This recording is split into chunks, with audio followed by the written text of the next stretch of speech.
Hello అండి. నా పేరు లక్ష్మి. నవల పేరు కన్నెవాగు కోడెనాగు. రచన పోల్కంపల్లి శాంతాదేవి గారు. కన్నెవాగు కోడెనాగు నవల చివరి భాగం. చీకటి తప్పులు చేయడానికి కొందరికి ధైర్యం కావాలి. ఆ ధైర్యాన్ని తెగింపుని కొందరు తాగుడులో వెతుక్కుంటారు. కొందరికి మధువు మీద మగువ పొందు దొరికితే ఆ అనుభవం ఈ భూమి మీద పొందినట్టుగా ఉండదు. స్వర్గంలో దేవకన్యల పొందు దొరికినట్టుగా ఉంటుంది.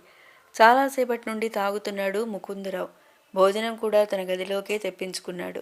ఆయన బాగా తాగినప్పుడు అందరిలోకి వెళ్ళడు. అలాంటి సమయాల్లో ఆ గదికి బందీ కావటం ఆయనకి అలవాటే. ఆయనలో తీరని కోరికలున్నాయి. ఆ వయసులోనూ ఆరని అగ్ని ఉంది.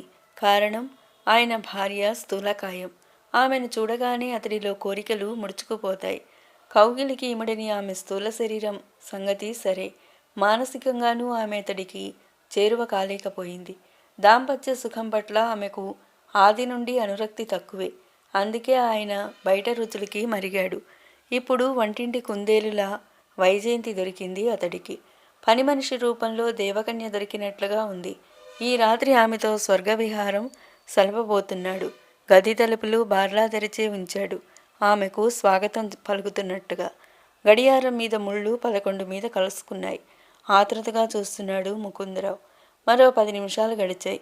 ఆ గదిలోకి నిశ్శబ్దంగా వచ్చిన వైజయంతి నిశ్శబ్దంగా తలుపులు దగ్గరకు మూసింది. ఆ గదిలో చిత్రమైన వాసన అలుముకొని ఉంది. అది అత్తరు విస్కీ మిళితమైన వాసన. విస్కీ బాగా తాగి అత్తరు ఒళ్ళంతా పూసుకున్నట్టున్నాడు. ముకుందరావు చేతులు బార్లా జాపి ఇక ఆలస్యం ఏమాత్రం సహించలేకపోతున్నట్టుగా అన్నాడు. రా, నేరుగా నా కౌగిట్లోకి. ఇక ఆలస్యం భరించలేను. ఆయన కళ్ళు నిషాగా చూస్తున్నాయి. ఇప్పటికైనా మీ మనసు మార్చుకుంటే వెళ్ళిపోతా దొరా. నాతో ఈ పాపం చేయించి నన్ను అగ్నికుండల్లోకి తొయ్యకండి దొరా. చేయని దొంగతనం వంటగట్టి నన్ను పోలీసులకు పట్టిస్తానని బెదిరించకపోతే నేను లొంగేదాన్ని కాదు దొరా. దొరా, నన్ను ఇడిసిపెట్టండి. మీ బిడ్డ వంటి దాన్ని. ఆయన కాళ్ళు చుట్టేసి ఆక్రోశించసాగింది వైజయంతి. పడకటింటికి వచ్చి పూజామంత్రాలు చదివినట్టు ఏమిటే నీ మాటలు? చత్, అసహనంగా అన్నాడు. ఏదో వాడుకొని వదిలేస్తాననుకోకు. నేను బ్రతికున్నంత వరకు నా మనిషిగా ఉంటావు. నీ అందం నీకు తెలియనట్టుగా ఉంది. అప్సరసవి, నిజంగా అప్సరసవి. నీకు కాయ కష్టం చేసుకొని బ్రతకాల్సిన కర్మేమిటి? నీ చేతి కిందే 10 మంది నౌకర్లని పెడతాను. బ్యాంక్ బ్యాలెన్స్ పెడతాను. బ్యాంక్ లాకర్ తెరుస్తాను. నిన్ను ఐశ్వర్యంలో ముంచి తేల్చుతాను. బేసగా బ్రతకటం కంటే కాయ కష్టమే పరువైన పని దొరా. ఇంత దూరం వచ్చి వేషాలయ్యకు. ఆమెను బలంగా పైకి లాక్కున్నాడు. నిశ్శబ్దంగా తెరుచుకున్న తలుపుల మధ్య స్వప్న నిలబడి ఉంది. ఏదో భూతాన్ని చూసినట్టుగా వణికిపోయాడు ముకుందరావు. వైజయంతిని చటుక్కున వదిలేసి లేచాడు. తల కొట్టేసినట్టుగా అయింది అతడికి. పరాయి స్త్రీని కౌగిట సంధించి కన్న కూతురికి రెడ్ హ్యాండెడ్గా పట్టుబడటం అంటే అవమానం ఇంకేముంటుంది ఏ తండ్రికైనా. ఛ, మీకింత పాడురోగం ఉందనుకోలేదు డాడీ. చిత్కారం చేసి గిరుక్కున వెనుతిరిగి వెళ్ళిపోయింది స్వప్న. విషం పూసిన కత్తి సూటిగా గుండెల్లో దిగిపోయినట్టుగా విలవిల్లాడుతున్న ముకుందరావును విడిచి చల్లగా జారుకుంది వైజయంతి. నా కళ్ళతో చూశాను కాబట్టి సరిపోయింది గాని డాడీ ఇలాంటి వాడని నువ్వు చెబితే నేను నమ్మేదాన్ని కాదు. ఈ మగాళ్ళల్లో ఇంత నీచత్వం ఉందని నాకు మొదటిసారిగా తెలియజెప్పిన నీకు నా కృతజ్ఞతలు భారతి. ఇదో లెక్క కాదు దొరసాని. ఈ మగాళ్లలో నోరు విడిచి చెప్పలేనంత నీచత్వం చూసిన, 20 ఏళ్ల బతుకులో 60 ఏళ్ల అనుభవం చూసిన, అమాయకంగా కనిపించే నీ వెనక చాలా విషాదగాథే ఉందన్నమాట. ఉంది. కన్నీళ్లు దిగమింగి నవ్వటం నేర్చుకున్నా, నటించటం నేర్చుకున్నా. సమయం వచ్చినప్పుడు మీకంతా చెబుతా కానీ చెప్పడానికి నేనుంటానో లేదో. లేక ఎక్కడికి వెళతావు? ఇవాళ జరిగిన దానికి దొర పగబడతాడు. ఏ దొంగతనమో రంకుతనమో మీదేసి వెళ్ళగొడతాడు. దొంగనై ఏ జైల్లో పడతానో. నేను న్యాయశాస్త్రం పట్టా పొందాను. ప్రాక్టీస్ పెట్టలేదు కానీ నీకోసం నేను నల్లకొట్టు వేసుకుంటాను. నిజంగా అలాగే జరిగితే నీ తరపున న్యాయం వాదించడానికి నేనుంటాను. నీ తరపున పోరాడుతాను. ఇంతకన్నా పెద్ద నేరస్తున్నే మీ ముందు నిలబెడతా దొరసాని. అప్పుడు మీ మాట నిలబెట్టుకోవాలి. మీ సత్తా నిరూపించుకోవాలి. తప్పకుండా భారతి. ఒకరోజు గది ఊడుసిన వైజయంతి స్వప్న మంచం మీద పడి ఉన్న ఆల్బం చేతిలోకి తీసుకుంది. ఆల్బం తెరవగానే తెలిసింది అది స్వప్నకి నిశ్చితార్థం చేసినప్పటి ఫోటోలని, ఆనాటి వేడుకని కళ్లకు కట్టినట్టుగా చాలా ఫోటోలే ఉన్నాయి. ఒకచోట విహారీ స్వప్నవేలికి ఉంగరం తొడుగుతున్నట్టుగా ఉంది. వైజయంతి చూపులు చాలాసేపు ఆ ఫోటో మీదే ఆగిపోయాయి. చిరుసిగ్గుతో తల వంచుకున్న స్వప్న, ఆమె ముఖంలోకి నవ్వుతూ చూస్తున్న విహారీ. స్వప్న గదిలోకి వచ్చింది. ఏమిటే చూస్తున్నావు? మీ ప్రధానం ఫోటోలు దొరసాని. అల్లుడు గారు ఈ ఫోటోలో ఉన్నట్టుగానే ఉంటారా? బాగుంటారు. ఫోటోలో కంటే అందంగా ఉంటారు. మీ అంత తెల్లగా ఉంటారా? నా అంత తెలుపు కాదు గాని మంచి రంగే. దొరసాని, మిమ్మల్ని ఒకటి అడగాలనుకుంటున్నా. ఏమిటే? మీరు రూపాన్ని చూస్తారా, గుణాన్ని చూస్తారా? నాకు గుణం ముఖ్యం. గుణం లేని రూపం ఎందుకు? వాసన లేని పువ్వులాగా. మీది ప్రేమ పెళ్ళ? పెద్దలు కుదిర్చిందా? పెద్దలు కుదిర్చిందే. మా అమ్మమ్మ వాళ్ళకి వాళ్ళు దగ్గరి బంధువులు అవుతారు. కట్నం ఎంత ఇస్తున్నారు దొరసాని? 25 లక్షలు, పైన లాంఛనాలు గట్రా ఓ 5-6 లక్షలు. కట్నంది ఏ లెక్కలే దొరసాని. అయ్యకి అమ్మకి మీరొక్కరే. ఉన్నదంతా మీదే కదా. అవుననుకో. నక్కని తొక్కొచ్చాడి దొర. హాయిగా నవ్వేసింది స్వప్న. ప్రధానం జరిగి ఎన్నాళ్ళైంది దొరసాని? 1 ఏడాది కావస్తుంది. మరి ఇన్నాళ్ళు ఆగిండ్రేం? మా ఇద్దరి జాతకాల రీత్యా మంచి ముహూర్తం కోసం ఆగారు. ఆల్బంలో మిగతా ఫోటోలు కూడా చూసి పెట్టేసింది వైజయంతి. స్వప్నతో ఎంగేజ్మెంట్ అయ్యాకే విహారీ తనను ప్రేమవల్లోకి లాగాడన్నమాట. ప్రేమిస్తున్నట్టుగా నాటకం ఆడాడు. కలల ఊయల లూగించాడు.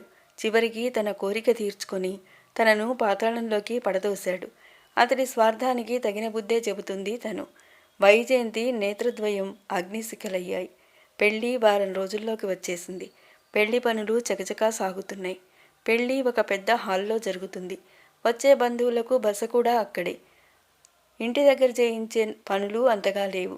బంగ్లాకి కలర్స్, వైట్ వాష్ వేసి పెళ్లి ముస్తాబు చేయటం మాత్రం జరిగింది. ఆ ఏర్పాట్లో తలమునుకులుగా ఉన్న ముకుందరావు ప్రస్తుతానికి వైజయంతి విషయం పక్కన పెట్టాడు.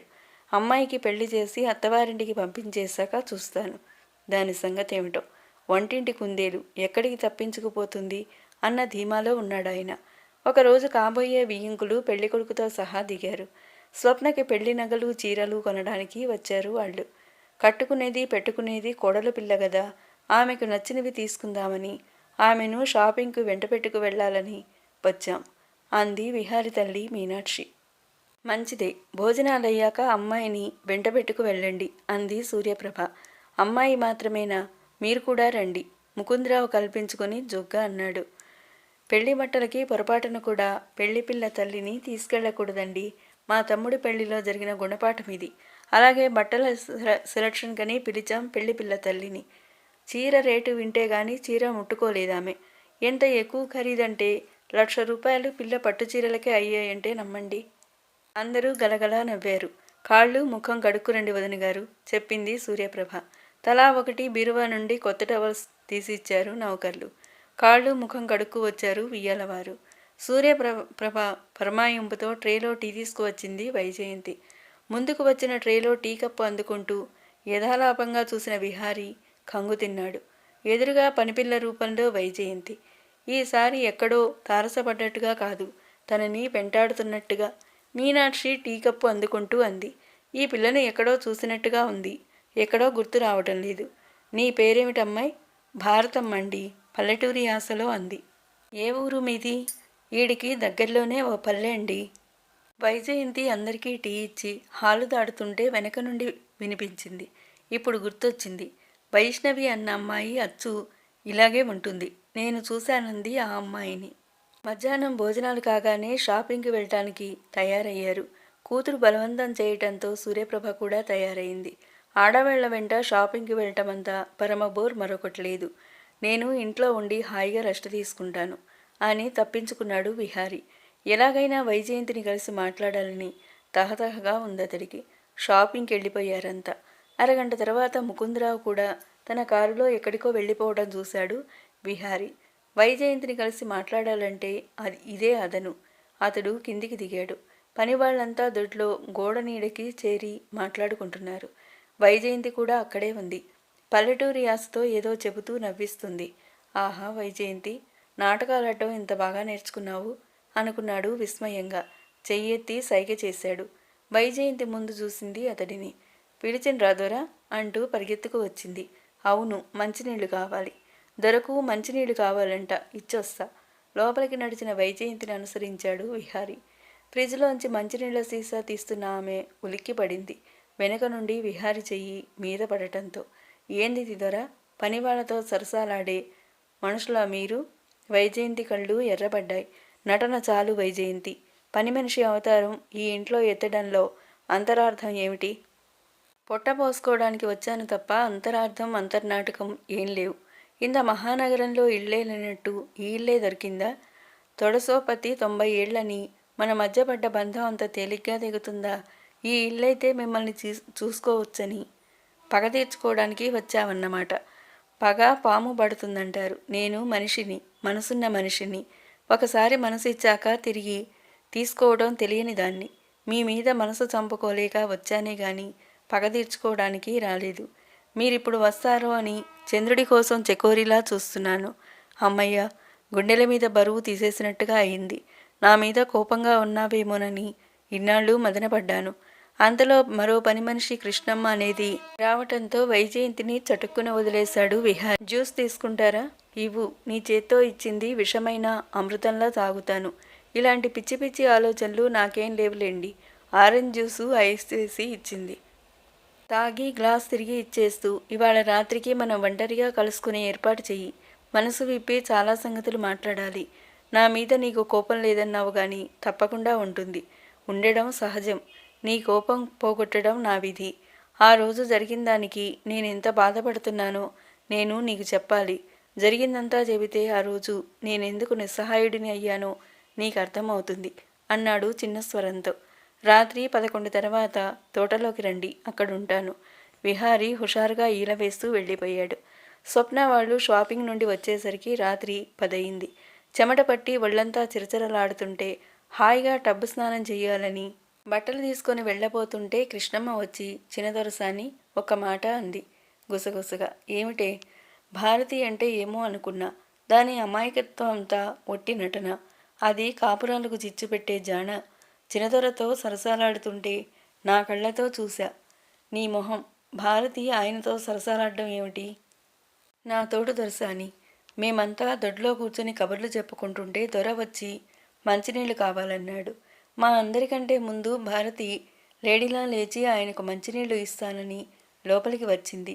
నీళ్ళు ఇయ్యడానికి వెళ్ళి ఎంతకీ రాదేమిటా అని నేను వెళ్ళి చూద్దునా దొర చేతుల్లో అది వగలిపోతుంది. దొర గుసగుసగా తన చెవిలో ఏదో మాట్లాడుతున్నాడు. నన్ను చూసి తత్తరపాటుతో వదిలేసిండు. స్వప్న షాక్ తిన్నట్టుగా మంచం మీద కూలబడిపోయింది. భారతిని నేను పిలుస్తున్నానని చెప్పి పిలుచుకురా. దాని ముఖం పట్టుకు అడుగుతారా చిన్నమ్మగారు? అడుగుతాను. భయమా? మీరెందుకు భయపడాలి? తప్పు చేసింది మీరు కాదుగా, చేసిన వాళ్ళు భయపడాలి. కానీ దొంగతనం చేశావా అని అడిగితే ఒప్పుకుంటారా? రంగుతనమైనా అంతే కదా, నేర్పుగా పట్టుకోవాలి కానీ అడిగితే తేలవు నిజాలు. మనం ప్లాన్ చేసి పట్టుకునేంత వ్యవధి లేదు కానీ ముందు భారతిని పిలు. ఈ సంగతి తక్షణం తేల్చాలన్న పట్టుదలతో అంది స్వప్న. కృష్ణమ్మ వెళ్ళి వైజయంతిని వెంట పెట్టుకు వచ్చింది. కృష్ణమ్మ, నువ్వెళ్ళు. వైజయంతి ఏం సంజాయిషి ఇస్తుందో వినాలని కుతూహలంగా ఉన్నా వెళ్ళక తప్పింది కాదు కృష్ణమ్మకు. భారతి, తలుపులు దగ్గరగా వేసిరా ఆజ్ఞాపిస్తున్నట్టుగా అంది స్వప్న. స్వప్న ఇలా ప్రవర్తించటం కొత్త. ఏదో జరిగిందన్న అనుమానం వచ్చింది ఆమెకు. తలుపులు మూసి వచ్చింది. ఈవేళ మధ్యాహ్నం కృష్ణమ్మ చూసింది నిజమేనా? వైజయంతి కళ్ళల్లోకి చురుగ్గా చూస్తూ అడిగింది. కృష్ణమ్మ ఏం చేసిందో చెప్పందే. వగలు చాలుగాని చెప్పు. ఆయనకు మంచినీళ్ళిచ్చే నెపంతో ఏం చేశావు? మీ ఆయన్ని నేనేదో బలాత్కారం చేసినట్లు మాట్లాడతారేంది చిన్నదొరసాని? ఆయన చేతుల్లో నిన్ను చూశానని కృష్ణమ్మ చెప్పడం అబద్ధమా? పక్కున నవ్వింది వైజయంతి. సాధారణంగా ఏ ఆడదైనా ఏమనుకుంటుందో మీరు అదే అనుకుంటున్నారన్నమాట. న్యాయశాస్త్రం చదివిన మీరు ఆడదాన్నే తప్పుపడతారన్నమాట. ఆడది ఆడదాన్నే తప్పుపడితే, మగాడు ఆడదాన్నే తప్పుపడితే ఇంకా ఆడది ఉరిపసుకు చావాలనా?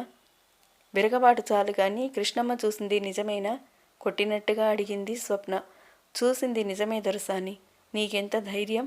మా ఉప్పు తింటూ స్వప్న చెయ్యి విసురుగా పైకి లేచింది. నవ్వుతూ పట్టుకుంది వైజయంతి. ఈ చెయ్యి లేవాల్సింది నా మీదకి కాదు, మీ కాబోయే శ్రీవారి మీదికి. కృష్ణమ్మ చూసింది నిజమేనా అని అడగాల్సింది నన్ను కాదు, ఆయన్ని, మీ కాబోయే ఆయన్ని. కృష్ణమ్మ చూసింది మీ ఆయన చేతుల్లో నన్ను గాని నా చేతుల్లో మీ ఆయన్ని కాదు. నోట్ దిస్ పాయింట్ లాయర్ గారు. భారతి దిగ్భ్రాంతిగా చూసింది స్వప్న. నా పేరు వైజయంతి, ఉరఫ్ నవీన, ఉరఫ్ శకుంతల, ఉరఫ్ భారతలక్ష్మి. దేనికి ఈ నాటకం? పాలిపోయిన ముఖంతో అడిగింది. నాటకం కాదు, మీకిది ఒక పరీక్ష. వద్దు నాకీ మగడు అంటారో ఆయనతో బుద్ధిగా తాళి కట్టించుకొని పిల్లి కళ్ళు మూసుకొని పాలు తాగినట్టుగా మా ఆయన శ్రీరామచంద్రుడని కాపురం చేస్తారో మీ ఇష్టం. నీకాయన ఇదివరకే తెలుసా? ఈరోజు రాత్రి 11 గంటలకు తోటలోకి రండి. మీకు చాలా సంగతులు తెలుస్తాయి. మిక్సీలో పప్పు వేసిన కృష్ణమ్మ పిలిస్తే సగంలో వదిలి వచ్చిన వస్తదొరసాని నవ్వుతూ తలుపు తెరుచుకుని వెళ్ళిపోయింది వైజయంతి. స్వప్న ముఖం అప్పుడు ఎలా ఉందంటే, కట్టుకున్న పిచ్చుకగూడు రాక్షస పాదంతో ఎవరో కూల్చివేస్తే ఒక చిన్నపిల్ల ఎలా తల్లడిల్లిపోతుందో అలాంటి స్థితికి లోనైంది స్వప్న. వారం రోజుల్లో కాళ్ళకి పారాణి దిద్దుకోబోతూ వైవాహిక జీవితం గురించి ఊహల హరివిల్లు నిర్మించుకుంటూ మురిసిపోతున్న తరుణంలో అతడికి సంబంధించిన ఏవో భయంకరమైన నిజాలు తెలియబోతున్నాయి అనుకుంటే స్వప్న మనసు విలవిల్లాడసాగింది. ఈ పెళ్లి పెద్దలు కుదిర్చితే కానీ తమకు పెళ్లి చూపులు జరిగాయి. చూపులు కలిసిన శుభవేళ అన్నట్టు అతడు తొలిచూపులోనే ఎంతో నచ్చాడు. పచ్చగా, బలంగా, ఆకర్షణీయంగా, అందానికి తగిన చదువు, అన్నిటికీ మించి తమకి సరితూగే ఆస్తి, అంతస్తు. తనే అతడికి నచ్చదేమో అని భయపడింది. కానీ నచ్చిందని, తాంబూలాలు పుచ్చుకోవడానికి వస్తున్నామని కబురొచ్చింది. ఆ రోజు తన చిన్నపిల్లలా గంతులు వేసింది. గాలిలో తేలిపోతూ కునిరాగాలు తీసింది. ఇచ్చిపుచ్చుకోవటాలు, మాట్లాడుకోవటాలు, నిశ్చితార్థానికి ముహూర్తం నిర్ణయించటం వెంటనే జరిగిపోయాయి. నిశ్చితార్థం ఫంక్షన్ ఒక పెళ్లిలాగే జరిగింది. అతడు మాంగళ్యం తన మెడలో కట్టడం ఒక్కటే తక్కువ. ఈ లోపున ఎన్ని గాలి మెడలు, ఎన్ని తీయటి స్వప్నాలు. ఇప్పుడు అతడి బ్యాక్గ్రౌండ్ బయటపడబోతుంది. అది ఎటువంటిదో, ఎంత నికృష్టమైందో. మధ్యరాత్రి సమీపించబోతుంది. తోటలో విహారీ నిరీక్షణ ప్రారంభమై అప్పటికే చాలాసేపు అయింది. ఎక్కడి వాళ్ళక్కడ పడుకొని బిల్డింగ్లో నీరవ నిశ్శబ్దం అలుముకున్న తర్వాత మెల్లిగా బయటపడింది వైజయంతి. నైట్ క్వీన్ పొద పక్కన పచ్చికలో ఒదిగి ఉన్నాడు విహారీ. వెన్నెలా ఉన్న చెట్ల నీడలు అతడిని కనుమరుగు చేస్తున్నాయి. బాగా దగ్గరగా వచ్చాక గాని అతడిని కనుక్కోలేకపోయింది వైజయంతి. ఇక్కడున్నారా? కనిపించనే లేదు. ఇంత ఆలస్యమా? ఆమెను అమాంతం కౌగిలించుకోబోయాడు విహారీ. వైజయంతి కోపంగా అతడిని నెట్టివేసింది. మీరు నిర్దోషులని నిరూపించుకుంటే తప్ప నన్ను తాకనివ్వను. నేను నిర్దోషినే వైజీ. ఆ రాత్రి నేను మిత్రులనుకున్న వాళ్లే నాకు శత్రువులయ్యారు. ఎన్నడో ఎక్కడో యాదృచ్ఛికంగా జరిగిన దానికి నన్ను బాధ్యుణ్ణి చేశారు. బ్లాక్మెయిల్ చేసి నన్ను నిస్సహాయుడిని చేశారు. తర్వాత జరిగింది నన్ను చెప్పనివ్వండి. మీదనుకున్న మనిషిని మీ కళ్ళ ముందే అనుభవించబోయారు. మీరు నా మెడలో తాళి కట్టకపోవచ్చు, నేను మీ భార్యను కాకపోవచ్చు. కానీ తనదనుకున్న స్త్రీ మీద మరో మగాడి కన్ను పడితేనే పురుషుడైన వాడి రక్తం మరగాలి. కానీ మీరు ఆ క్షణంలో పురుషుడు కాదనిపించుకున్నారు. వాళ్లకు నన్ను అప్పగించి సిగ్గు లేకుండా వాళ్లకు సీసాలు మోయడానికి వెళ్ళారు. ఆ రాత్రి నా పరిస్థితి అటువంటిది. ఆ పరిస్థితిలో ఎవరున్నా అదే చేస్తారు, ఎవరున్నా అదే చెయ్యరు. మీలాంటి నికృషులు మాత్రమే చేస్తారు. జంతువుల్లో, పక్షుల్లో సైతం చూస్తాం. తను జతకట్టిన దాన్ని మరొకరు జతకట్టాలని చూస్తే చీల్చి చెండాడుతాయి, ప్రాణాలకు తెగించి పోరాడుతాయి. మీరు గతంలో ఎంత నికృష్టపు పనులైనా చేసి ఉండవచ్చు. నా మీద ఒలికించిన ప్రేమంతా ఒట్టి బూటకమే కావచ్చు.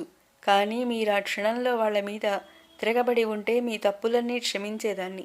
క్షమకు అర్హతనే పోగొట్టుకున్న మీరు మళ్ళీ నన్ను పొందాలనుకోవటం ఎంత దురాశ. ఈత పొదల్లో మనం పెంచుకున్న ప్రేమ బూటకం ఎలా అవుతుంది? వైజయంతి, మన మధ్య ఏర్పడిన అనుబంధం బూటకం కాదు. నీ పట్ల నాకున్న ప్రేమ ఏనాటికి చెరిగిపోనిది. నువ్వు ఏట్లో పడి కనిపించలేదని చెప్పాక నేనెంత ఏడ్చానో, ఏటుగట్టున పిచ్చివాడిలా తిరుగుతూ నీ స్మృతులను ఎంతగా తలపోశానో, నువ్వు బ్రతికే ఉన్నావని తెలిసి నేనెంత ఆనందించానో నేను చెబితే నువ్వు నమ్మవు. మా అక్కయ్య వచ్చి నా చెల్లెలేది అని అడిగితే దాన్నొక పిచ్చిదాని కింద జమకట్టి బయటకు ఈడ్పించావే నీ మనుషులతో. నీ చెల్లెలెవరో తెలియదన్నావే, అదంతా ఆ ప్రేమ చేతేనా? నువ్వు ఏట్లో పడి చచ్చిపోయావనుకున్నాను. పోలీసులతో లేనిపోని గొడవ వస్తుందని అలా చెప్పగా తప్పింది కాదు. నువ్వు చెప్పిందంతా నమ్మేందుకు ఇంకా ఆనాటి వైజయంతిని కాదు రాధావిహారి. నీ విశ్వరూపం దర్శించిన భాగ్యంతో నా మాయపరులు విడిపోయాయి చిత్కారం చేసింది. ఇక్కడ కోట్లకు వారసురాలైన స్వప్నతో నిశ్చేతాంబూలాలు పుచ్చుకొని అక్కడ నాతో రాసకేళికి తయారయ్యావు. నీది ప్రేమ, కామం. ప్రేమ అన్న ముసుగు అందంగా కప్పుకున్న కామం. గుడ్డిగా నిన్ను నమ్మినందుకు అనుభవించాను. తిరిగి తీసుకోలేని విధంగా కాలు జారాను. ఊరికే అయితే చేతినందించనని ఎంగేజ్మెంట్ అన్న నాటకం ఆడి మీ తోటలో గెస్ట్ హౌస్కు రప్పించుకొని రాజాలా దోచావు. నన్ను నిలువునా ముంచావు. ఎంగేజ్మెంట్ అన్నది నాటకం కాదు. నిన్ను తర్వాత ఇంటికి తీసుకువెళ్ళి అమ్మకి పరిచయం చేసి సంగతి చెప్పాలనుకున్నాను. ఎలాగైనా మన పెళ్లికి మా వాళ్ళని ఒప్పించాలనుకున్నా. అంతలో ఆ దుస్సంఘటన జరిగింది. నిజంగా నువ్వు నన్ను పెళ్లి చేసుకోవాలనుకుంటే ఇప్పుడు మించిపోయింది ఏం లేదు. స్వప్నతో నీ పెళ్లి క్యాన్సిల్ చేసి అదే ముహూర్తానికి నన్ను పెళ్లి చేసుకో. అప్పుడు నమ్ముతాను నీ మాటలన్నీ. ఇప్పుడెలా కుదురుతుంది? శుభలేఖలు అందరికీ పంచబడ్డాయి. పెళ్లికి అన్నీ సిద్ధమయ్యాయి. ఇప్పుడు పెళ్లి క్యాన్సిల్ చేయటం ఎలా కుదురుతుంది? నా మీద మీకున్నది ప్రేమే అయితే పీటల మీద పెళ్లిని కూడా క్యాన్సిల్ చేసేవాడివి. నలుగురు చూడడానికే ఈ పెళ్ళి. నలుగురు కోసమే నా భార్య. నా మనసులో స్థానం మాత్రం నీదే వైజీ. అది ఎప్పటికీ నీదే. స్వప్న ఏనాటికి ఆ స్థానాన్ని పొందలేదు. నలుగురు కోసమే ఆ భార్య అంటే నలుగురు పక్కన ఆమెను పడుకోబెడతావా? అలా విపరీతార్థం తీసేటైతే నేను ఇంకేం చెప్పను? మనసులో స్థానం ఉన్నా లేకున్నా భార్య భార్యే. మనసులో చోటున్నంత మాత్రాన ప్రియురాలు భార్య కాలేదు. ఆమెను ఉంచుకున్న మనిషిని అంటారు. అంత మాట అని నీవు కించపరుచుకోవటమే అవుతుంది. స్వప్నతో నిశ్చయితాంబూలాలు ముందు పుచ్చుకున్నా నా జీవితంలో మొదటగా అడుగుపెట్టిందానివి నువ్వు. నీది పట్టపురాణి స్థానమే గాని మరొకటి కాదు. పట్టపురాణివని నువ్వంటే చాలా. నలుగురు అనద్దా? ఏది నీ చెయ్యి? కుడి చేయి దాచింది వైజయంతి. ఆ చేతిలో విహారి తన కుడి చేతిని వేసి పెనవేశాడు. ఇదే మన పెళ్ళి. వేద మంత్రాలు, మంగళసూత్రాలు, అగ్ని సాక్ష్యాలు లేకపోతే ఈ పెళ్ళి కాదా? మన బంధం కాదా? ఆస్తి కోసం ఒక భార్య, ప్రేమ కోసం ఒక భార్య. ఎందరు భార్యలు కావాలి నీకు? ఎంతమంది ఆడవాళ్లతో సంబంధం ఉంటే అంత ఘనత కదా మీ మగజాతికి? అది మీ స్టేటస్ సింబలా? విహారికి సహనం నశించింది. చిరాకుగా అన్నాడు. తోటలోకి రమ్మని పిలిస్తే మన శోభనం రెండో రాత్రి పండించుకోవడాని కోసమేమో అనుకున్నాను. పూలిష్గా కాలమంతా వృధా చేశావు. నువ్వు నా మీద పగ తీర్చుకోవాలనుకున్నావన్నమాట. నాతో పెట్టుకొని నువ్వు సాధించేదేమిటి? కాలు జారిన వాడితోనే కలిసి ఉంటే పతితవన్న ముద్ర పడదు నీకు. బాగా ఆలోచించుకో అంటూ లేచాడు విహారి. పెళ్ళైన ఆడపిల్లకు చీరసారలతో పాటు దాసీలను కూడా ఇచ్చి పంపడం మా ఇళ్లలో ఆచారం. స్వప్న వింట నిన్ను తెచ్చుకోమని చెబుతాను. మనం శర్మిష్ఠ యయాతి కదా రిపీట్ చేయొచ్చు. ఏం అంతకు మించి నీకు వేరే దారేముంది చెప్పు? తన అసలు రూపం బయటపెడుతూ అన్నాడు. ఎగిరి అతడి ముఖం మీద అరిపాదం ఆనేలా తన్నాలనిపించింది వైజయంతికి. కానీ బలవంతాన నిగ్రహించుకుంది. తన్నడానికి ఇది సమయం కాదు. ఇంకా అతడి పాపం పండాలి. అప్పుడు తప్పకుండా అతడి ముఖం మీద తంతుంది. ఇలా చీకటి చాటున కాదు. అతడు చీకటిలో చేసిన తప్పుకు 10 మందిలో తంతుంది. విహారీ ఇంట్లోకి వెళ్ళిపోయాడు. నైట్ క్వీన్ అటువైపు నీడల్లో కూర్చున్న స్వప్న ఏడవసాగింది. ఏడవాల్సింది నేను స్వప్న. మీరెందుకు ఏడుస్తారు? మీకున్న ఐశ్వర్యం మీకు రాజా లాంటి సంబంధం తెచ్చిపెడుతుంది. వైజయంతి ని సమీపిస్తూ అంది. ఒక కంట కన్నీరు, ఒక కంట పన్నీరు కారాల్సిన సమయం ఇది. కన్నెకలలు కన్నకలలు అన్నీ కాలి బుగ్గి అయిపోయినందుకు కన్నీరు. పెళ్లికి ముందే అతడెంత క్షుద్రుడో తెలిసి నన్ను నేను రక్షించుకునే అవకాశం మిగిలి ఉన్నందుకు పన్నీరు. కన్నీళ్లు తుడుచుకుంటూ నవ్వింది. ఇంకా పెద్ద నేరస్తుడినే నా ముందు నిలబెడతానన్నావు. నా తీర్పు ఏమిటో చూస్తావని ఛాలెంజ్ చేశావు. నా తీర్పు ఇదే వైజయంతి. ప్రధానం రోజు విహారీ తన వేలికి తొడిగిన ముచ్చపు ఉంగరం తీసి వైజయంతి వేలికి తొడిగింది. నువ్వు తెలివైన దానివే. ఎలా వంచబడ్డావా అని ఆశ్చర్యంగా ఉంది. అతడు నాకంటే తెలివైనవాడు కాబట్టి. మీ ఇద్దరికీ ఎలా పరిచయమైంది? అభ్యంతరం లేకపోతే చెప్పు నీ కథ. వైజయంతి తన కథ చెప్పడం ముగించేసరికి తొలికోడి కూసింది. పెళ్లి హాలు ఆహుతులైన మిత్రులతో కిటకిటలాడిపోతుంది. కుర్చీలలో ఆహుతులంతా ఆసీనులై ఉన్నారు. ఆ ఆడవాళ్ళది ఒక వరుస, మగవాళ్ళది ఒక వరుస. మగవాళ్ల వరుసలో వరుని చేత పూజలు చేయిస్తున్నాడు పురోహితుడు. విహారి దగ్గరే కూర్చున్న మీనాక్షి ఆందోళనగా అంది, అటు చూడు, ఆడవాళ్ల వరుసలో ముందు కూర్చున్న ఆమె వైష్ణవి కదూ. అవునన్నట్టుగా తలూగించాడు విహారి. పిలవని పేరంటంలా వచ్చింది. ఆ రోజు మన ఇంట్లో గొడవ చేసినట్టు ఇక్కడ గొడవ చేయదు కదా. విహారి మనసులోనూ అదే బెదురు చోటు చేసుకుంది. ఆ రోజు నా చెల్లెలేది అని అడగడానికి వచ్చిన ఆమెను పిచ్చిదాని కింద జమకట్టి నౌకర్ల చేత బయటికి ఇడ్పించగలిగాడు. నీ చెల్లెలెవరో నేను ముఖం కూడా చూడలేదు, పొమ్మన్నాడు. ఆ రోజు అన్నిటికీ సాక్ష్యమైన వైజయంతి ఈ లోకంలో లేదన్న ధైర్యం. కానీ ఈరోజు వైజయంతి ఉంది. ఆ రోజు బుకాయించినట్టుగా ఈరోజు బుకాయించలేడు. పెళ్లి ముహూర్తం సమీపించింది. వధువును గంపలో తెచ్చి కిందికి దించాడు మేనమామ. విహారి తలెత్తి చూసేలోగా ఇద్దరు పిల్లలు హడావిడిగా తెరలేపి పట్టుకున్నారు. ఇరుపక్కల ఇద్దరు నిలబడి వీడియోలు తీస్తున్నారు. క్లిక్కుమంటున్న ఫ్లాష్ కెమెరాలకు లెక్కే లేదు. తెర తొలగింది. వధువు ముఖం మీద జరీ జిలుగుల ముసుగు, ముఖం మీద చెంకీలతో చమక్కుమంటున్న బాసికం. పూలమాల వేస్తూ విహారి చిరునవ్వుతో చూస్తుంటే బాసికం చాటు నుండి వధువు గులాబీ రంగు పెదవులు నవ్వాయి. పరస్పరం జీలకర్ర బెల్లం పెట్టించాడు పురోహితుడు. అలుపు లేకుండా మంత్రాలు చదువుతూనే మరి కాసేపటికి అందరూ తాకి ఆశీర్వదించిన మాంగళ్యం సుముహూర్తంలో వధువు మెడలో కట్టాడు వరుడు. పెళ్ళి అయిపోయింది. అక్షతల జల్లు కురిసింది. తలంబ్రాల ఘట్టం ప్రారంభమైంది. వధువు తల మీద మహోత్సాహంతో తలంబ్రాలు పోస్తున్న విహారి కరెంట్ షాక్ తగిలినట్టుగా అదిరిపడ్డాడు. కోపంగా వధువు ముఖానికున్న బాసికం లాగేసి, ఏమిటి మోసం, ఎవరు చేశారిది అని అరిచాడు మహోగ్రంగా. వధువు స్వప్న కాదు, ఇంకెవరో అనగానే పెళ్లి హాలులో కలకలం రేగింది.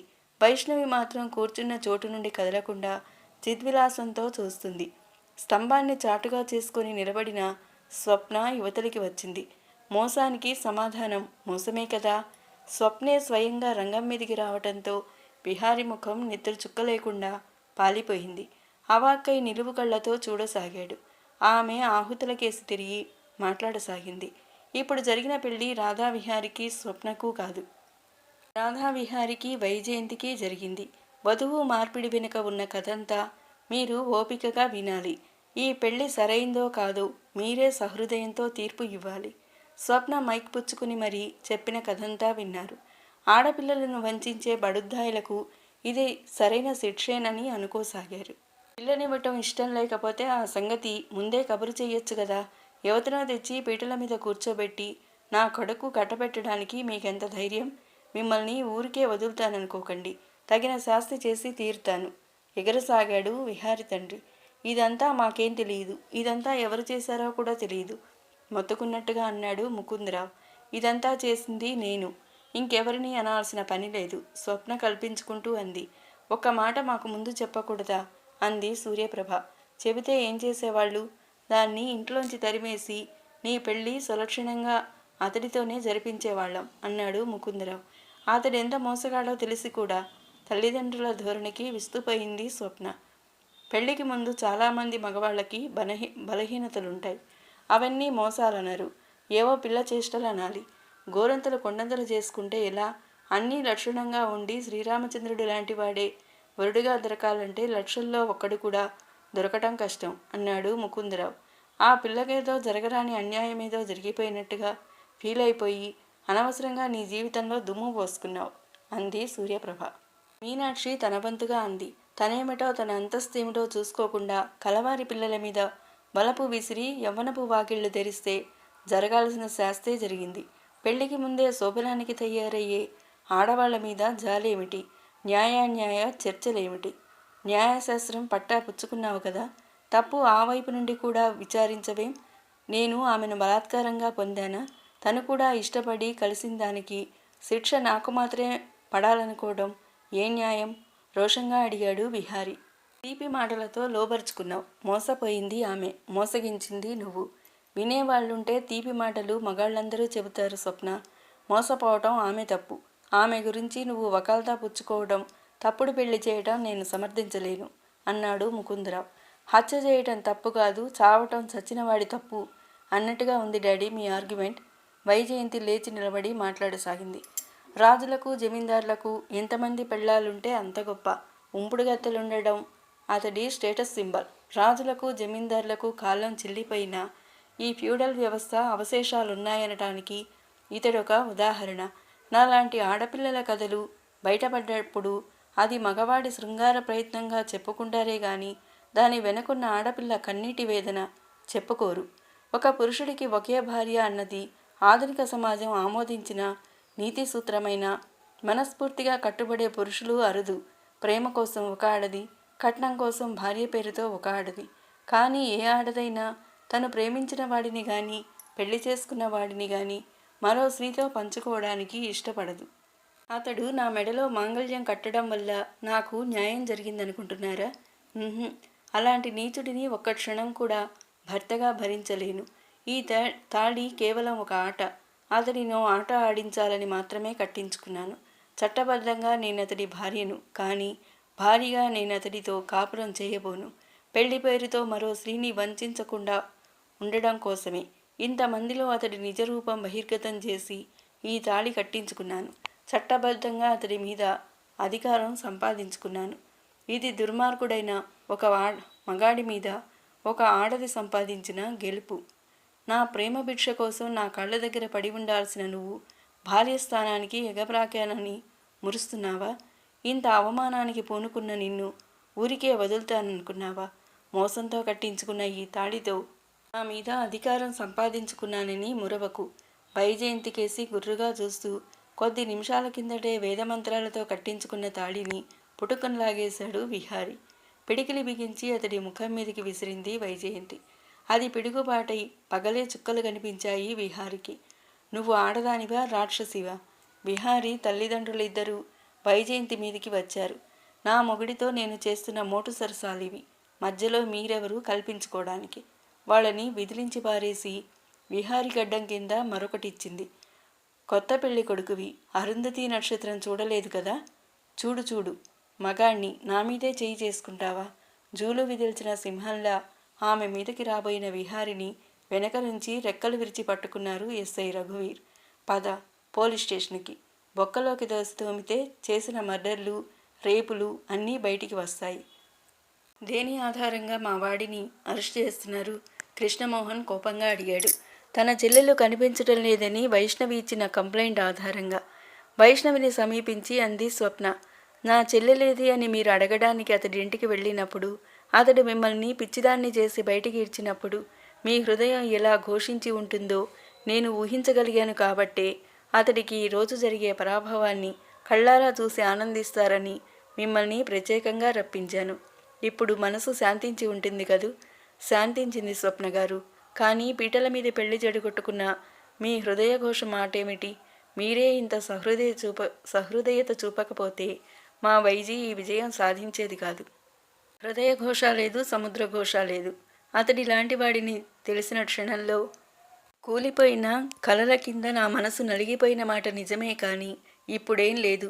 ఒక వంచకుడితో జీవితం ముడిపడి హైందవ నారీ ధర్మం పేరుతో కృంగి కృషించిపోయే దురవస్థ నుండి తప్పించబడినందుకు మనసుకెంతో శాంతిగా ఉంది.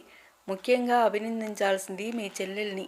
తనని వంచిన వాడిని ప్రతీకారం తీర్చుకోవాలని ఎంతమంది ఆడపిల్లలు సాహసిస్తారు? ప్రేమించిన పాపానికి రెండో భార్య స్థానానికో ఉంపుడుగత్తె స్థానానికో దిగజారిపోయి బ్రతికీడ్చే ఆడవాళ్ళు ఇంతమంది లేరు. నీకు అంతకంటే దిక్కేమిటి అన్న విహారిని ఎంతో ఆత్మాభిమానంతో కాలదన్నింది. పొరపాటున కాలు జారినా ఆమె నిలబెట్టుకున్న ఆత్మాభిమానాన్ని నేను అభినందిస్తున్నాను. ఆమె ఆత్మాభిమానమే నాకు స్ఫూర్తి అయింది. ఆమె నన్ను విహారిని కాలదన్నేలా చేసింది. నాది సహృదయత అని ప్రత్యేకంగా నన్ను పొగడకండి. అవతార పరమార్థం నెరవేరింది కదా. ఇకనైనా అవతారం చాలించి ఇంటికి దయచేవా శక్తి స్వరూపిణి? నవ్వుతూ సమీపించాడు హేమంత్. ఇంటికా? ఎవరింటికి? ఈరిపడ్డట్టుగా అంది వైజయంతి. మా ఇంటికి. మీరు వట్టి అబద్ధాల కోరు. అబద్ధాలు మాట్లాడే వాళ్ళింటికి నేను రాను. వాళ్ళ జట్టుండను. తెల్లబోయాడు హేమంత్. ఏం అబద్ధాలాడాను? మా అక్క మీ ప్రాణం అన్నారు. అక్కకు కావలసిన వాళ్ళంతా మీకు కావలసిన వాళ్ళన్నారు. మీకు ప్రాణమున్న మా అక్క 2 పిల్లలున్న ముసలాన్ని కట్టుకుంటుంటే చూస్తూ ఊరుకున్నారు. మీరు వట్టి అబద్ధాల కూర అనటంలో తప్పేముంది? ఓ అదా, హాయిగా నవ్వేశాడు హేమంత్. అదంతా గత కథ. మరదల మాణిక్యమా, నీకు తెలియని సంగతులు చాలా ఉన్నాయి. ఇంటికి పద చెప్తాను. మరదల మాణిక్యమా, ఇదెక్కడి వరుస? ఎక్కడి వరుస కాదు, మీ అక్క తరఫుదే. మరి మీ మామగారితో పెళ్ళి అదంతా ఇంటికి వెళ్ళాక సవిస్తారంగా. హేమంత్ చనువుగా వైజయంతి రెక్కబుచ్చుకుని తన కారుకేసి నడవసాగాడు. వైష్ణవి అనుసరించింది. ఆమె ముఖంలో చిరుసిక్కులు హరుణరాగాలయ్యాయి. దాదాపు నెల రోజుల తర్వాత సంగతి. యాత్ర నుండి క్షేమంగా తిరిగి వచ్చింది దేవకి. వైజయంతి ఆమె దగ్గరకు వచ్చేసింది. సూర్య యోగా స్కూల్ నిర్వహణలో ఆమెకు చేదోడుగా ఉంటుంది. ఒకనాటి సాయంత్రం శరత్ వచ్చాడు. వెడ్డింగ్ కార్డ్స్ తెచ్చాడు. కళ్యాణ మహోత్సవం వైష్ణవికి, హేమంత్కు. కన్యాదాత రఘునందన్. వైజయంతి హృదయంలో సంతృప్తి అలుముకుంది. కన్నా మృత్యుముఖం నుండి బయటపడ్డాడు. అక్క ఒక ఇంటిదవుతుంది. అనురాగమూర్తి అయిన భర్త సన్నిధిలో చల్లని వృక్షఛాయలో సాగిపోయే పడవల ఆమె జీవితం సాగిపోతుంది. అవును, ఒక విషయం అడగడం మర్చాను. హేమంత్ బాబు పెళ్లి చేసుకోవడానికి డాక్టర్ గారు గ్రీన్ సిగ్నల్ ఇచ్చారా? దేవకి ఇంటి తోటలో శరత్తో కలిసి నడుస్తున్న వైజయంతి హఠాత్తుగా అడిగింది. ఆ గ్రీన్ సిగ్నల్ ఇచ్చాకే పెళ్లికి ముహూర్తం పెట్టించడం జరిగింది. ఇంత త్వరితంగా అతడి ఆరోగ్యం చక్కబడిందంటే అదంతా వైష్ణవి మహత్యం అంటారు డాక్టర్. అన్నయ్య వైష్ణవిని అంత గాఢంగా కోరుకోబట్టే అతడికున్న దురలవాట్లతో అంత బలీయంగా పోరాడి విజయం సాధించగలిగాడు. అతను జరిపిన మనోపోరాటమే అతడి ఆరోగ్యం అంత త్వరితంగా చక్కబడటానికి కారణమంటాడు డాక్టర్. అన్నయ్య ఇప్పుడు శుద్ధి చేయబడిన బంగారం అయితే మీ అక్క కంసాలి అనాలి. ఆమె ఇచ్చిన షాక్ ట్రీట్మెంట్ అతడి మదపిచ్చి వదిల్చి మనిషిగా దిద్దింది. పెద్దమ్మ ఈ పెళ్లికి అంత తేలిగ్గా ఒప్పుకుందంటే అదే కారణం. కొడుకు మారడానికి కారణం మీ అక్కేనని తెలిసాక ఆమె తన కోడల్ని చేసుకోవడానికి పెద్దగా అభ్యంతరం చెప్పలేదు. ఆ విధంగా రఘునందన్ మామయ్య పని తేలికయింది. కన్య తరపున పెళ్లి వాళ్ళెవరూ లేరు కాబట్టి తను కన్యాదాత స్థానాన్ని కొట్టేసి మేనల్లుడికి అసలైన మామగారయ్యారు. నాకిప్పుడు చాలా సంతోషంగా ఉంది శరత్ గారు. దారి తెన్ను లేని మా జీవితాలకు ఓ దారి ఏర్పడింది. అక్కయ్యకి మంచి గంధం లాంటి మగడు దొరుకుతున్నాడు. కన్నా వాడిద్దరి నీడలో చక్కగా పెరిగి పెద్దవాడవుతాడు. మరి నీ సంగతి? నా సంగతేమిటి? ఓ పెళ్లి సంగతేనా అంటూ నవ్వింది వైజయంతి. అంతలోనే విషాదంగా మారిపోయి, పెళ్ళి అన్నది కన్యవధువులకు గాని మధువు గ్రోలబడి మలినమైన వాళ్లకి కాదు. మోహంతో కళ్ళు మూసుకుపోయి దారి తప్పిన నా జీవితంలోకి ఇక పెళ్లి పల్లకి రాదు శరత్ గారు. పంపేవాళ్ళున్నప్పుడు పల్లకి వస్తుంది వైజయంతి. మరీ అంత పిచ్చివాడెవడబ్బా? ఇలా నా కళ్ళలోకి సూటిగా చూడు. ఎవరో నీకు కనిపిస్తుంది. నా మనసు ఏమంటుందో నీకు వినిపిస్తుంది. చప్పున ఆమె చేతిని తన చేతిలోకి తీసుకున్నాడు శరత్. పెంపుడు చిలకలా ప్రేమ ప్రేమ అంటుందా నీ మనసు? మూతికాలిన పిల్లి పాలంటేనే పారిపోయిన కథ వినలేదా? అలా ప్రేమంటేనే పారిపోయేలా ఉన్నాను. నన్ను విహారిని ఒకే ఘాటిన కట్టేస్తున్నావా? గాయపడ్డట్టుగా అడిగాడు. అయినా ఈ బురద పువ్వు మీద ఇష్టమెలా కలిగిందబ్బా? కలువ కమలం పంకజాలే. అవి దేవతల హస్తాలని అలంకరించాయి. దేవతలకి ప్రియమయ్యాయి. ఇక నా బోటి సామాన్యుడు ప్రేమించటం ఆశ్చర్యమా? సీరియస్గా మారిపోయింది వైజయంతి. ప్రేమలో పడ్డ మనసు ఎంత ఉన్నతంగానైనా ఊహించుకోవచ్చు శరత్ గారు. కానీ నేనేమిటో నాకు తెలుసు. ఈ బురద నీటిలో స్వచ్ఛమైన గంగాజలం లాంటి మిమ్మల్ని కలుషితం చేయలేను. తోటలోనే ఉంది దేవకి. తనకెంతో ఇష్టమైన శిరీష వృక్షం కింద అప్పుడే ధ్యానం చాలించి కళ్ళు తెరిచింది. ఎదురుగా శరత్, వైజయంతి. ఆంటీ మీరు చెప్పండి అంటూ తన అభ్యర్థన. వైజయంతి తిరస్కృతి ఆమె ముందుంచాడు శరత్. స్త్రీ పురుష భేదం లేకుండా మనిషికి శీలం ఉండాల్సిందే. కానీ శీలం అంటే అది కేవలం దేహానికి సంబంధించిందే కాదు, మనసుకు సంబంధించింది. మనసు స్వచ్ఛతకు సంబంధించింది. 5 మగళ్ళకి భార్య అయిన ద్రౌపది పతివ్రత ఎలా కాగలిగిందంటే అది ఆమె మనసు స్వచ్ఛత. ఇక నువ్వు జీవితంలో కాలు జారటం అంటావా? అది తెలిసి తెలియని తనంలో పడిన తప్పటడుగు మాత్రమే. అంతకు మించి ఇంకేం లేదు. నేను చెడిపోయాను అని నువ్వు అనుకోవడం నువ్వు చేస్తున్న పొరపాటు. ఏ ప్రేమ కోసం నువ్వు పరిగెత్తి వంచబడ్డావో ఆ ప్రేమను ఒక మంచి మనిషి నీకు అందిస్తున్నాడు. స్వీకరించు సరళమైన స్వరంతో అంది దేవకి. నీ మాట నాకు ఆజ్ఞమ్మ. కానీ ఇంత జరిగాక నేను ప్రేమంటే పెళ్ళంటే పులకరించిపోవడంలో అర్థం లేదనిపిస్తుంది. నా జీవితంలో ఈ 2 పదాలు చిరిగిపోయినట్టే అనుకున్నాను. అలా అనుకోవటం తప్పన్నానా? ఒక దుర్మార్గుడు నీ పట్ల చేసిన మోసానికి నీ జీవితం శాశ్వతంగా మూడుగా నిలిచిపోవాలా? వస్తున్న వసంతానికి చేతులడ్డు పెట్టకు. తిరిగి నీ జీవితం పుష్పించనివ్వు. గాయపడ్డ నీ మనసును అతడి ప్రేమలో సేదదీరనివ్వు. హృదయపు లోతులను తడిమి చూస్తున్నట్టుగా శరత్కళ్ళలోకి చూడసాగింది వైజయంతి. అక్కడంతా ఆర్ద్రత, సౌమ్యత. ఏది నీ చేతిని ఇలా అందిపు. దేవకి వైజయంతి చేతిని అందుకొని శరత్ చేతిలో ఉంచింది. ఇదే మీ పాణిగ్రహణం. వైజీ, అభిమానం గురించి నీకు తెలుసుగా. ఆమె మనసు నొప్పించకుండా సహజీవనం సాగించు శరత్తుతో అని ఋష్యశృంగుడు లాంటి వాడిని ప్రేమపాశబద్ధుణ్ణి చేశావు. అతడు నీ జీవితంలో దొరికిన అమూల్య వజ్రం అనుకో. దాన్ని నీ ప్రాణం కన్నా మిన్నగా కాపాడుకో అని వైజయంతికి చెప్పింది. వైజయంతి కళ్ళల్లోని నీలి నీడలను, శరత్ కళ్ళలో వెలుగుతున్న ప్రేమ నక్షత్రాల వెలుగులు పారద్రోలసాగాయి. ఈ నవల ఇంతటితో అయిపోయింది. మరో మంచి నవలతో మీ ముందుకు వస్తా. మీకు మా వీడియో నచ్చితే లైక్ చేయండి, షేర్ చేయండి, అలాగే కామెంట్ చేయండి, అలాగే సబ్స్క్రైబ్ చేసుకోండి. Thank you.